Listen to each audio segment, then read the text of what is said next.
Today we are diving into the top 13 cruise dining tips to elevate your dining experience. Whether you're a first-time cruiser or a seasoned cruiser, these tips are going to help you get the most of your meals on board. So let's get started with some tasty advice. Tip number 1. With so many wonderful choices on the menu, you don't have to stick to the suggested 3-course meal, which is usually 1 appetizer, 1 entree, and a dessert. In fact, I'm not a dessert person myself, so I usually order a couple of appetizers and a main entree for dinner. And by the way, you can also request food in whatever order you would like. For example, I love to get a cheese plate that is listed on the dessert menu on Royal Caribbean as an appetizer for the whole table to share. Tip number 2. Did you know that you can ask for dishes that are not on the menu?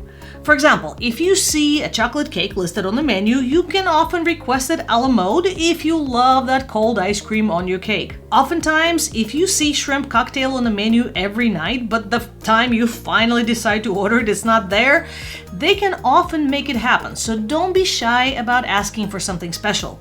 The staff is usually happy to accommodate your requests. Just remember to ask politely and appreciate the extra effort that they put into making your dining experience unique.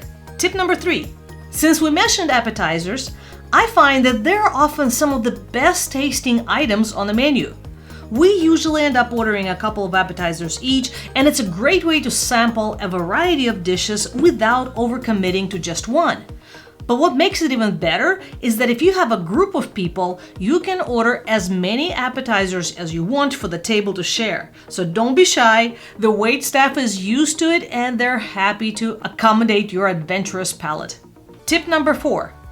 If you want to try everything without being stuffed, you can request smaller portions to try more dishes. On our last cruise, we asked for half portions of several dishes and got to sample a wider variety of foods.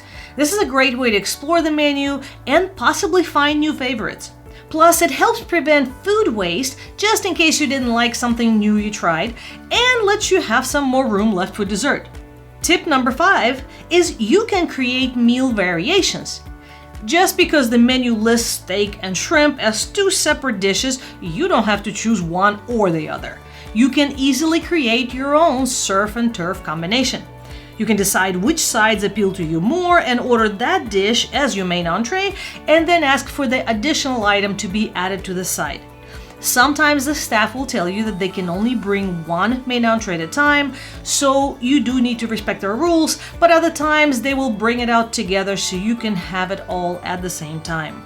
Tip number 6 is to request the same dining staff for more personalized service.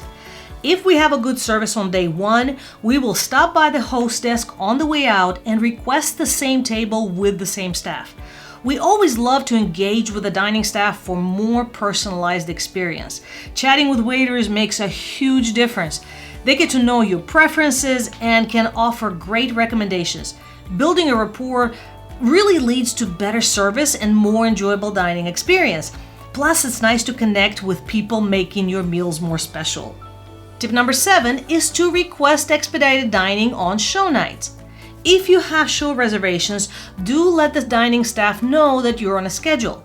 And they will usually ask you if you have plans for the evening, so if you're on a really tight timeline, mention it to your waiter and they will speed things up without compromising the quality of service. It's really all about communication. We have had amazing 3-course meals in as little as 30-40 minutes just by asking to have everything brought out as soon as it's ready, and also taking desserts to go sometimes. So ask politely for expedited service and you'll be able to enjoy your meal and make it to the show on time. Tip number 8 is you can order items to go. Since there's so much food that you can eat, if you do see that dessert that you'd love to have, but there's just not enough room in your stomach, you can order it to go. In fact, you can order anything you want to go. They will bring you the dish with a cover and silverware to go with it, so you can enjoy that midnight bite of chocolate lava cake. Tip number 9 is to order multiple desserts to share. Why limit yourself to one dessert when you can try several? We love ordering a few different desserts and sharing them with the table because it allows you to sample a variety of sweet treats without feeling too guilty. So don't be afraid to indulge a little. You are on vacation after all. Tip number 10 is to bring your own wine. Some cruise lines, like Royal Caribbean, allow you to bring bottles of wine on board, and you can bring it to the dining room. There are a number of corkage fees that you will see mentioned. We have always brought a full bottle to dinner on Royal Caribbean, had our waiters open it for us, and have never been charged any fees. However, it could vary by the cruise lines, so make sure to check that out before you sail. Now, whatever you don't drink, they will store it in their wine cooler for the next night. Alternatively, you can just ask your room attendant for some empty wine glasses, pour your wine, and then bring the glasses to the dining room. That way you will definitely avoid any corkage fees. Tip number 11 is to reserve the appropriate table size. Many people have a false assumption that you have to sit with strangers in the main dining room. However, you can usually request different arrangements that work best for you in a dining room. If you want a table for two for the whole duration of the cruise, all you have to do is ask. If you have a large group, keep in mind that the biggest tables in a dining room will usually seat 10 to 12 people. So if you have a group of 20 to 30 people, you will need to split up between a couple of large tables. However, once you get those tables assigned, the members of your group can easily switch around every night, so everybody can take turns sitting next to different people. Tip number 12 is to take advantage of sea day brunch or lunch.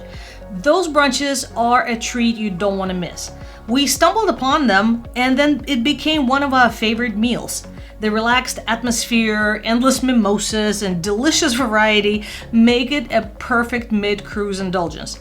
So check out the schedule, see if your cruise offers it, mark your calendar, and then enjoy the leisurely lunch. Tip number 13 is to provide feedback for improved service. It does not mean that you need to make a scene or throw a fit, but if you do have an issue with your meal, remember that the staff's goal is to make sure you're happy with your dining experience. So some polite, constructive feedback helps improve the service for everyone. Whether it's a comment card or a quick chat with a maitre d', your input is valuable and appreciated. And for more cruise dining tips and secrets, check out this playlist next.